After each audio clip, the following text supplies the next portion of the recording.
E o Te Interessa de hoje vai falar sobre direito e economia. O programa vai abordar sobre compra de imóveis financiados ou operações de empréstimos que tenham como garantia imóveis com cláusula de alienação fiduciária. E conosco aqui para falar sobre esse assunto, o Dr. Laelcio Moraes, que é advogado da Ferreira e Moraes, especialista em questões de financiamentos bancários e imobiliários. Tudo bem, doutor Laelcio? É uma honra ter o senhor aqui conosco. Obrigado pelo convite. Estamos aqui para fazer alguns esclarecimentos sobre a lei de alienação fiduciária. Vamos começar explicando o que é alienação fiduciária. Então, esse é um ponto muito importante, que hoje o que acontece? As pessoas adquirem imóveis financiados pela Caixa Econômica ou outros agentes financeiros e elas entendem que elas são proprietárias do imóvel. Na verdade, essa questão é uma ficção. Porque quando alguém compra um imóvel financiado, na verdade, com a cláusula de alienação fiduciária, ela tem uma propriedade que a gente chama de resolúvel. Essa propriedade só vai ser dela ao final do contrato, quando ela pagar a última parcela. Então, apesar do imóvel estar no registro de imóveis em nome dela, esse imóvel, na verdade, pertence ao agente financeiro que o financiou. Então, na verdade, o imóvel comprado com cláusula de alienação fiduciária, ele só vai ser da pessoa se ele foi comprado em 20 anos. Só depois Ou se ela fizer uma antecipação. Então, o fato é que ela realmente não é proprietária do imóvel de uma forma geral, entendeu? E é salutar essa cláusula ou não? Tem dois aspectos. O primeiro aspecto que ele é salutar porque ele concede à pessoa que está fazendo o financiamento uma taxa mais branda. Mas nós temos aqui, vamos tratar de alguns outros aspectos jurídicos que todo mundo desconhece. Apesar dessa lei ser de 1997, ter sofrido uma grande alteração agora em 2023, alguns aspectos jurídicos que o mutuário, né, que o financiador tem que entender até para que não perca esse imóvel. Só para ter uma ideia, no Brasil hoje, uma média de 36 mil imóveis com cláusula de alienação fiduciária são tomados pelos bancos. Tanto assim? Tanto assim. Então, uma quantidade enorme. Até fazendo uma análise assim de um comentário até que o Pablo Marçal outro dia colocou, que são mais de 70 mil. Eu não consegui esses dados. Os dados que eu consegui são de 30 a 36 mil imóveis por ano que são retomados. E é isso que a gente vai explicar por que são retomados e o que a pessoa deve fazer para evitar justamente essa condição. Então, quer dizer, essa lei não é nova. Não, a lei é muito antiga, só que as alterações que elas vêm tendo, elas beneficiam em muito os agentes financeiros. Ou seja, para quem fez o financiamento dessa forma, não está sendo beneficiado. Na verdade, assim, como eu coloquei, o benefício é a taxa de juros mais baixa, mas como a pessoa tem que entender o seguinte. Ela não pode atrasar. Isso. Quer dizer, se quer pagar uma taxa de juros menor, então agora a gente vai fazer uma análise como é que vai ter que ser o procedimento dela. Isso aí. Então vamos lá. Se eu quiser adquirir um imóvel hoje, qual que é a operação matemática que eu devo fazer para saber se meu salário comporta essa prestação e quanto que eu posso comprometer da minha renda total se for um imóvel com cláusula fiduciária para eu pagar uma taxa menor? Essa análise o próprio banco já faz para a pessoa, tá? Tá. Ele faz de 20% até 30% o comprometimento da renda líquida da pessoa. Por isso que a pessoa fala, olha, o banco não conseguiu e não me deu o financiamento. Mas, na verdade, quando o banco faz isso, às vezes está ajudando a pessoa. Só que o que eu coloco aqui é a administração própria da pessoa e não o do banco. Como é que a pessoa tem que gerenciar esse empréstimo que ela faz? Isso, como que ela tem que gerenciar? O que acontece com a maioria das pessoas? Eu vou sair do aluguel e vou comprar o meu imóvel próprio. É um grande erro, porque muitas das vezes a pessoa paga R$ 1.000 de aluguel e ela vai para um financiamento de R$ 1.800, R$ 2.000 por mês. Ah, mas eu estou pagando o que é meu? Então, será que está pagando o que é seu? Porque a taxa de juros que você está pagando mês a mês é um empréstimo. Então, não é seu. Como nós colocamos de início, o imóvel, na verdade, é uma condição resolúvel. Só é seu após o pagamento da última parcela. Mas o mais importante disso não é nem isso, nem essa situação. É que Com o passar do tempo, o que acontece? Se eu deixar de pagar 3 parcelas, e depois nós vamos explicar mais especificamente em relação a isso, eu perco esse imóvel de uma forma muito rápida. Só 3 parcelas? 3 parcelas. A partir de 3 parcelas, o Perdi o banco. emprego, tem algum imprevisto de doença, de alguma coisa, então quer dizer, 3 meses é o suficiente para eu ter que desocupar esse imóvel num tempo Para desocupar, não, para perder o imóvel, perder. porque a desocupação ainda tem outros trâmites, mas a perda dele, sim. Bom, depois de perder, eu vou ter que desocupar, Isso. porque não vai ter sentido, Mas né? por que é importante o planejamento? É uma coisa que eu sempre falo. Ah, eu tenho aqui, meu amigo tem 12 mil reais para me emprestar. E fala, não vou te cobrar juros. Tranquilo. Vai pagar em 12 meses. Será que eu tenho esses R$ 1.000 para pagar ele por mês? Então essa é a primeira pergunta que eu tenho que fazer quando eu vou para um financiamento.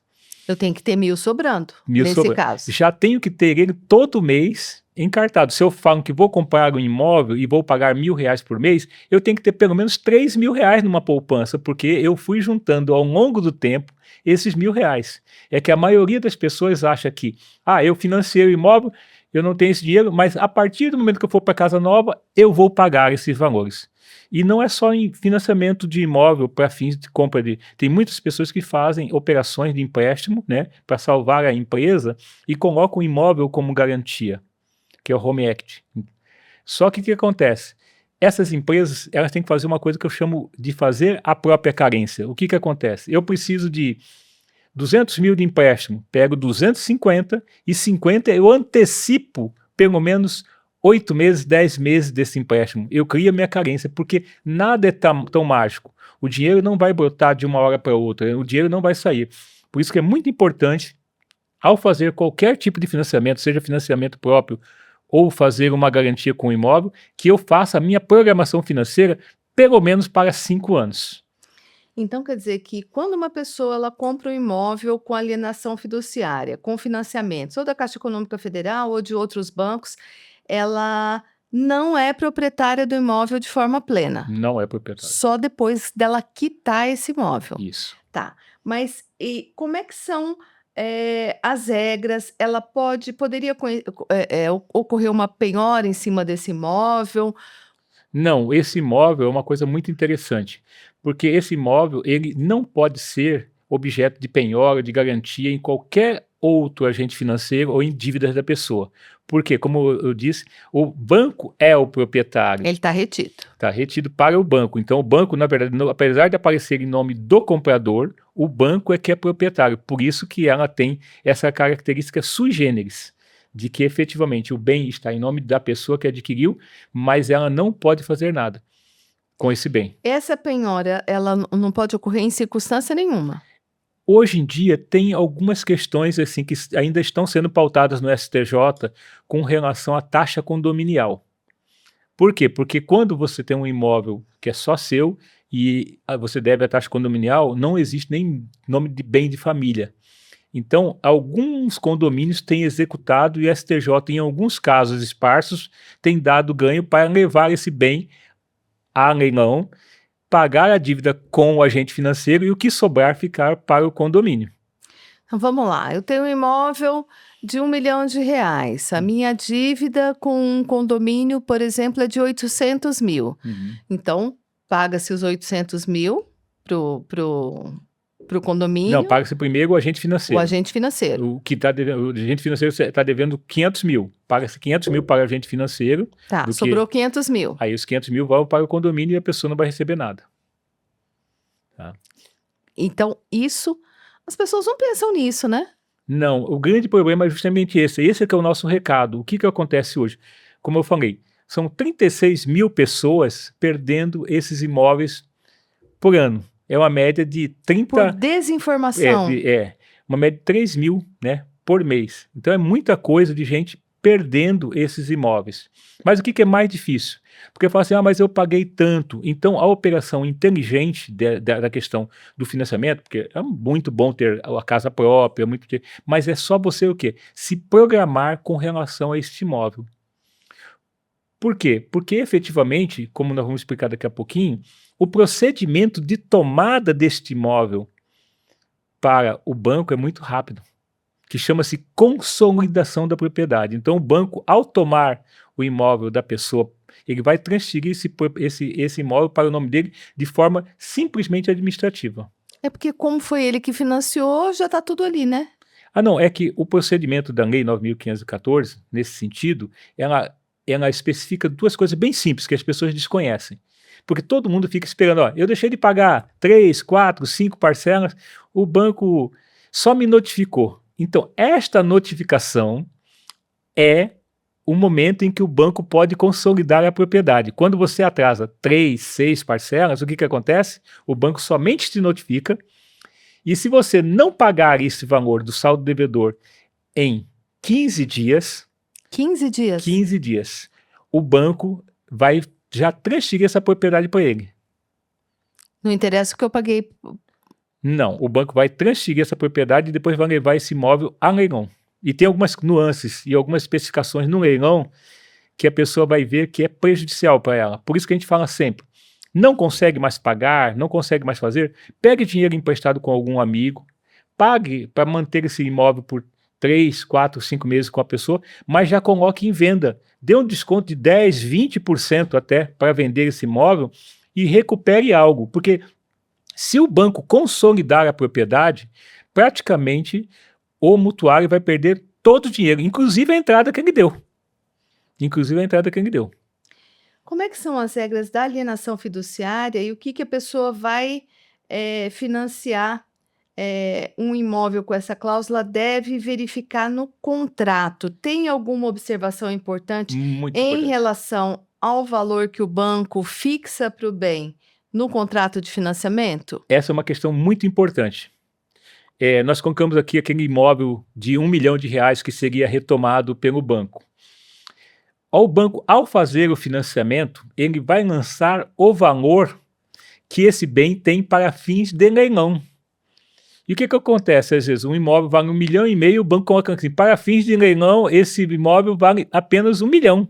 E aquele valor que você pactuou, dificilmente as decisões judiciais, elas retratam que você pactuou aquilo lá. Então, você fez um contrato onde você aceitou por R$1 milhão. Então, se você deixar de pagar aquele imóvel, ainda que ele valha R$1,5 milhão, 2 milhões de mercado, ele vai para leilão como? Por apenas R$1 milhão. 1 milhão. E no leilão, no primeiro leilão ele vai por R$1 milhão, no segundo leilão ele vai por 60% ou menos. Por quê? O objetivo da lei é que no segundo leilão, se não acudirem interessados, o banco pode vender o bem pelo valor do saldo devedor para satisfazer todos os débitos da pessoa com o banco. E aí não sobra nada para a Vamos pessoa. voltar lá para o exemplo prático. O imóvel de 1 milhão foi para o primeiro leilão, o imóvel de 1,5 milhão foi colocado a leilão por 1 milhão. Não apareceu nenhum comprador. Ninguém quis comprar. Isso. Tá. No E segundo aí? leilão, ele vai por 60% desse bem, desse valor, 600 mil. 600 mil. Aí não aparece ninguém, e alguém faz uma proposta para o banco de 400 mil. Se o saldo devedor da pessoa era 400 mil, que ela deixou de pagar, mais as custas com cartório e tudo mais, 450 mil, o banco tem autorização expressa da De lei vender por para vender 400 por mil. 450 mil. Por isso que quem compra imóvel no leilão ganha muito dinheiro. A nossa operação aqui é inversa. Não é criticar quem participa de leilão, que compra imóveis de leilão, mas é fazer com que essa Evitar. pessoa não deixe o seu imóvel ir a leilão. Por isso que eu falei, se ela sabe que ela não vai conseguir mais pagar, que ela já veja isso com 6 meses de antecedência e já coloque esse imóvel dela à venda. Porque aqui nessa condição que nós colocamos, ela não recebeu nada. Se ela colocasse esse mesmo imóvel de 1,5 milhão para vender por 1,2 milhão, que ela estava dando 20% de desconto, ela pagava os 400 mil de saldo devedor e ainda sobrava 800 mil. Olha só quanta diferença.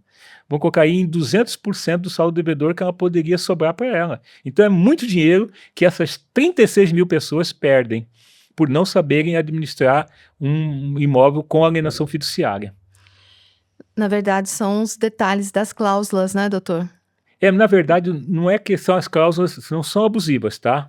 São Assim, colocar bem cláusulas. claro que o banco ele faz um trabalho muito interessante, porque alguns empréstimos têm taxa de 6% ao ano, de 9% ao ano, ou seja, menos que 1% ao mês. Mas são as alternativas que a pessoa tem para poder Porque a não pessoa perder. não administrou bem o O financeiro dela, por isso que a financeiro gente fala que é dela. jurídico financeiro. E vou falar uma coisa, sabe o que se pode fazer num caso desse judicialmente?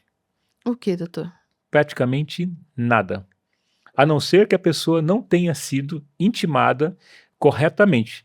Do contrário, em 99% das vezes, as ações, os bancos são vencedores, porque tem muita gente que entra com ação para revisional, para aquilo, para tudo mais, Vai gastar mais dinheiro. vai gastar, vai perder o seu tempo, vai pagar sucumbência. Por isso que é muito importante que ela procure um, um advogado antes dessa operação e não depois. Então, por isso que a gente fala assim, como uma consultoria do que esperar o imóvel ir a leilão. Qual que é o cuidado na administração financeira que a pessoa deve ter ao fazer o financiamento do imóvel ou construir uma dívida dando o imóvel em alienação fiduciária? Então, que ela tenha, assim, é uma questão, eu fui funcionário do Banco do Brasil por 15 anos, né, e trabalhei muito com financiamento e tudo mais, eu sempre julguei, sempre ajudei as pessoas também na administração financeira delas.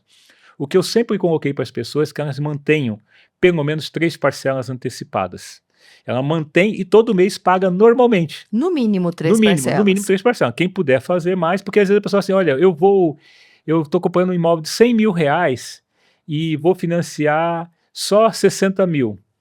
Mas ela fica muito apertada com essa questão. Ao invés dela dar 40 de entrada, dá menos, dá 30 só. E esses 10 ela antecipa 6, 10 parcelas, 12 parcelas. Ela está sempre antecipada. Mas o fato dela antecipar não diz que ela não vai pagar mais mês a mês. Ela antecipa as primeiras que vencem e continua antecipando mês a mês. Para que ela sempre tenha 10 a 12. Ficou doente? Ficou desempregada? Ela automaticamente tem essa salvaguarda dela com esse prazo que ela criou para ela, que eu chamo de autocarência, que é você criar a sua Certo. carência quando você antecipa. Em caso de inadimplência, como é que é a cobrança pelo agente financeiro ou pelo banco? Essa cobrança é uma cobrança simplificada? Deixei de pagar há 3 meses. O banco já tem direito a tomar meu imóvel, Sim, com cláusula de alienação fiduciária, lembrando isso, né? isso. Eh, Em caso de inadimplência, como é que é feita essa cobrança? Então, o banco, ele tenta, primeiro ele liga várias vezes para a pessoa não vai atender, e o ponto maior é a notificação, que ele faz através do cartório, que é um procedimento que a gente chama de extrajudicial, não é na justiça, isso que a pessoa tem que entender. Você nunca vai receber uma ação judicial como de execução, é um procedimento totalmente administrativo junto ao cartório. O cartório vai te notificar falando, olha, você deve aqui 3 parcelas de R$ 1.000, você tem que pagar R$ 3.000 mais os encargos, R$ 3.500. Se a pessoa não pagou, o que vai acontecer? O banco vai consolidar a propriedade. O que é consolidar? Ele transfere a propriedade do nome de quem estava para o nome do banco. E quando ele já faz isso, o que vai ocorrer?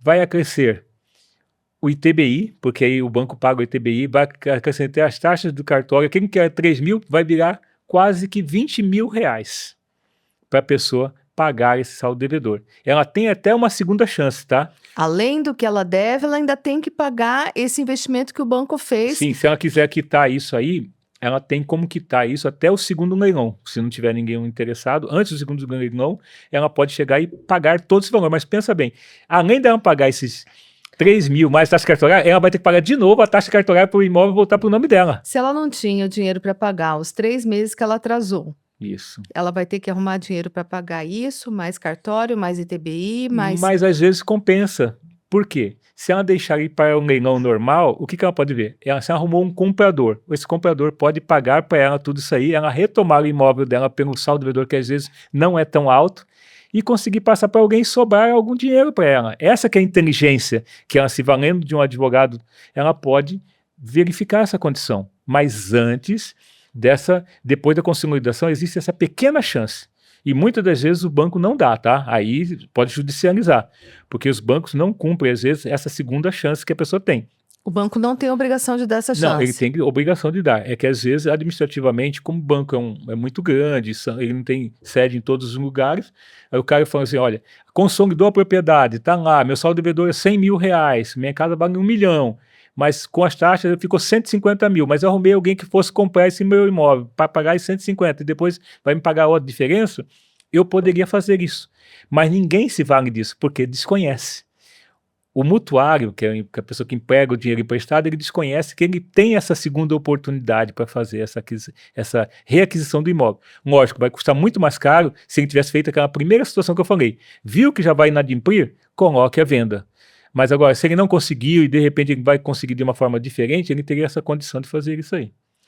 Bom, então, esse procedimento aí, ele é todo administrativo ou precisa ir na justiça? Esse procedimento de consolidação da propriedade? Totalmente administrativo. Não há nenhuma questão judicial nisso aí.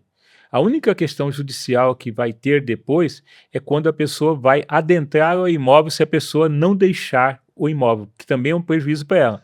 Ela tem o prazo de 30 dias para deixar esse imóvel quando o imóvel vai para leilão e alguém adquire. Se ela resistir disso aí, só para você ter uma ideia, esse imóvel de 1,5 milhão, podemos colocar assim, ou imóvel que seja de 100 mil reais, vamos colocar de 100 mil e um de 1 milhão. A pessoa vai pagar de aluguel 1%. Ou seja, ela Vamos vai... voltar, vamos fazer toda aquela suposição. Então, Isso. tem o imóvel foi para o primeiro leilão, o imóvel de 1 milhão. Foi Isso. para o primeiro leilão, Isso. não conseguiu vender, foi para o primeiro leilão a 600 mil. Isso. Aí ele vai para o segundo leilão. Ele Por pode 450 mil. por 450 mil. A pessoa adquiriu ele.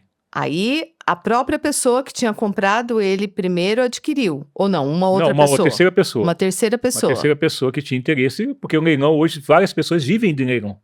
Porque ela comprou por 450 um imóvel que vale 1 milhão. Se ela vender por 800, ela ganhou o dobro desse valor. Dobro. Tá. Aí a pessoa adquiriu por 450, e aí? Aí, se vamos supor, a pessoa resiste e não quer entregar o imóvel. Porque o mutuário está falando, não vou entregar meu imóvel. Hoje a lei obriga que a pessoa deixe o imóvel em 30 dias, até 60. A partir desse momento, 60 dias, se ela não saiu, começa-se a vigorar um aluguel que ela deve ao novo proprietário de 1%. Então, esse imóvel que é 1 milhão de reais, o aluguel será de 10 mil reais, muito mais do que o aluguel de um imóvel normal, porque o imóvel hoje é 0,4, 0,5 do valor venal. Então, nesse caso, a pessoa vai pagar o dobro do que pagaria no aluguel normal. Até o triplo, né? Compensaria para ela? Não. Então, são as questões que, por isso que ela tem que entender. Aí a pessoa tem um emprego, né? Vamos supor que ela seja um funcionário público ou uma pessoa que esteja empregada numa empresa privada, e hoje os tribunais estão deferindo também, né, uma penhora no salário, até 30% do salário da pessoa. Então, ela, não vou conseguir pagar, não tem bem nenhum. Hoje até o próprio salário pode ser objeto de penhora, em alguns casos os juízes estão dando. Efetuada a notificação pelo agente financeiro, pelo banco, o que o devedor deve fazer para não ter mais prejuízo? O único jeito que ele tem é pagar. Não adianta ele buscar uma ação judicial para isso. É isso que a gente quer orientar. Não adianta você falar, não, mas a taxa de juros estava muito alta, o cálculo estava errado. Não é mais momento de fazer isso. Se ele não tem condição de pagar. Então, aí que vai entrar aquela questão. Por que ele não vendeu isso antes? Particular. Mas aí já é tarde. Aí já é Aí tarde. nem venda, aí só se nem ele retomada. conseguir empréstimo com alguma pessoa para pagar depois, né? E já colocar em venda mais barato. Por isso que eu falo, em vez do banco vender esse bem com deságio, por que ele não vende já esse deságio? Porque muitas pessoas falam assim, não, esse aqui é meu bem, eu não vou deixar ele, eu gastei, coloquei armários embutidos. Fiz melhoria, gastei muito. Isso, a casa custou 100 mil, eu gastei mais 50 mil e agora eu vou vender por 100. Se você vender por 100 uma casa com saldo devedor de 40, você ainda sobra 60. Se você não fizer isso, você vai perder a casa e não vai receber nada. Então quer dizer que o imóvel objeto da alienação que for consolidada pelo agente financeiro, ele pode ser readquirido pelo devedor com qual procedimento? Só esse? Só com essa forma, ou até o segundo leilão, que ele pode pagar, né, o valor, quando foi consolidada a propriedade, mas ele tem que pagar todos os impostos que o banco pagou e pagar novamente os impostos para voltar para ele. Não compensa, acaba saindo muito caro, a não ser que o saldo devedor era muito pequeno e ele tem esse dinheiro posteriormente. Mas como eu falei, se ele tivesse feito um planejamento, ele não chegaria nessa situação. Isso. E uma coisa muito importante que eu falo, que essas coisas ocorrem muitas vezes com a pessoa que tem uma empresa, ela coloca a própria casa que ela mora como garantia. E quando ela faz isso, ela abrir uma sorveteria, um exemplo. Ela pega lá 300 mil para abrir uma sorveteria e essa parcela vai ser de 4 mil reais por mês. Ela acha que no primeiro mês vai dar dinheiro. Nenhum comércio dá dinheiro no primeiro mês. Há que se preservar pelo menos de 6 a 10 meses para que um comércio dê resultado. Aí ela começa a entrar em inadimplência e não consegue pagar o seu saldo devedor. Por isso que a gente recomenda, aquela questão que eu coloquei. Você vai pegar o dinheiro para a sua operação, pega 300 mil e pega mais 100 para você antecipar de um ano e meio essas parcelas. Se o empresário fizer desta forma, ele garante a saúde da empresa dele e ele garante também o imóvel dele depois desse um ano e meio, que aí dá dando certo o comércio, ele começa a pagar tranquilamente. Aí, no caso, nesse exemplo que o senhor deu, colocando a casa da pessoa para poder subvencionar, Co- custear comércio. o comércio, ele está com dois problemas, né? A Isso, casa entrou em problema isso, e o comércio que não rendeu isso. também ele está com problema. Então ele não tinha problema, ele arrumou dois. Não, eu até acho que a pessoa pode empreender. O que ela tem que fazer é justamente se dar esse Tá prazo. calçado, né? É se dar esse prazo, porque o que ocorre é que as pessoas sonham muito. É igual com uma casa. Quando eu compro uma casa e vou começar a pagar R$ 2.000, e eu pagava só 1.000 de aluguel, eu estou dobrando o meu custo de moradia. Então eu tenho que analisar se isso cabe no meu bolso. Um comércio que eu coloquei, nenhum comércio começa e ele inicia já de imediato para dar resultado. Tem comércios bons que vão dar resultado, que a pessoa vai ganhar até o dobro, o triplo daquilo lá para poder pagar. Mas ela não tem que ter ilusão. Eu acho que o que faz a pessoa perder o imóvel é a ilusão de que ela vai pagar aquilo lá sem fazer um planejamento financeiro. Por isso que é muito importante a pessoa falar, seja de um educador financeiro ou de um advogado para poder fazer essa projeção dela. Nós estamos finalizando o nosso tempo e eu gostaria que o senhor falasse direto para o pessoal que está assistindo a gente, né? Desse uma dica valiosa aí, entre tantas que o senhor já deu durante o programa, sobre essa questão de alienação fiduciária. Realmente a gente precisa ter uma organização e procurar uma pessoa que entenda para poder orientar, ter uma consultoria, né? Sim. Eu vou dar 2 dicas. Uma para os nossos representantes no Congresso, para mudança nessa lei, e a primeira para o mutuário. Ao você fazer o seu empréstimo, faça o seu planejamento financeiro por pelo menos 5 anos e veja se aquela parcela cabe no seu bolso. Não esqueça que quando você comprar um imóvel, você vai pagar ITBI, você vai pagar escritura, você tem outros custos que às vezes a sua reserva não vai dar. E aí acaba aquela compra do imóvel, que seria um prazer, passa a ser um grande problema. E a minha questionamento, principalmente com nossos congressistas lá, é que a lei de alienação fiduciária precisava ter uns pontos muito importantes. Por Porque exemplo. o que acontece hoje? Eu sou uma pessoa que vou adquirir esse imóvel em leilão. Eu, às vezes, posso adquirir esse imóvel em leilão até parcelado. Mas eu, mutuário, que estou ali já devendo, não posso repactuar aquilo lá. Às vezes, meu saldo devedor é só R$ 40 mil. Eu tenho que pagar em valor integral. Por que não se repactua, dependendo da idade da pessoa e das condições dela, por novo período de 200, 300 meses, que é aquela própria pessoa que está morando ali vai poder readquirir e reprogramar o financeiro. E isso não é permitido na lei. E seria muito importante, muitas casas, dessas 36 mil que se perdem por ano, eu acredito que até 80% disso não se perderia mais. Porque eu mesmo, às vezes, paguei por 20 anos a minha casa, falta só 10 anos, eu não consigo mais pagar, mas o saldo devedor meu já é 1/3 daquilo que eu fiz inicialmente. Mas a lei não permite isso. Então, eu acho que essa questão de que o nome da pessoa no Serasa SPC, decorrente da própria dívida da alienação fiduciária, não deveria ser considerado para fins de que a pessoa pegasse um novo financiamento para recomprar a sua própria casa. Ela poderia fazer isso. Se hoje nós tivéssemos uma alteração nessa lei, com essa condição de que o saldo devedor, a pessoa vai ser ofertado para ela uma única vez, eu acho que poderia ser feito, porque quando você tem um despejo, você tem uma única chance de purgar a mora, que a gente fala, quando você vai ser. Então, eu acho que a pessoa, nessa lei, poderia ter uma única vez, a pessoa poderia repactuar esses valores e isso reduziria a parcela que caberia no bolso dessa pessoa, ela conseguiria se manter. Por quê?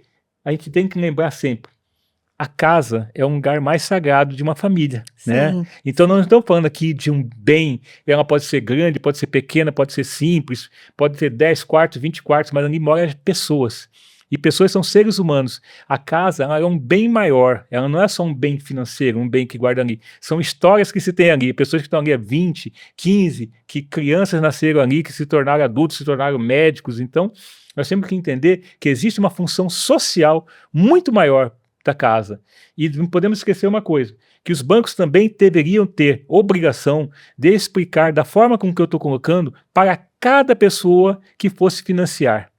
E não apenas apresentar um contrato de 20, 30 laudas que ninguém lê, mas ele especificamente poderia colocar todos esses potenciais para a pessoa já ter noção se ela realmente quer fazer aquilo lá quando ela pegasse esse empreendimento. Isso faria muita diferença, né, doutor? Com Com certeza, certeza. com E as certeza. pessoas não perderiam as suas casas, né? Isso. Conversamos hoje com o Dr. Laelcio Moraes, que é advogado especialista em questões de financiamento bancário e imobiliário. Estou muito feliz de ter recebido o senhor aqui hoje e estou muito feliz de ter tido essa aula aí de economia, de valores, de direito, que é tão importante para a gente que desconhece, né, os próprios direitos e acaba não lendo nas entrelinhas e pode ter um problema bem grande lá na frente, E né? causa problemas emocionais muito graves na família, viu? Na Essa pró- condição. a casa própria, como o senhor bem disse, é um É. bem muito importante para a pessoa, né? Sim. O Te Interessa volta na próxima quarta-feira. Até lá!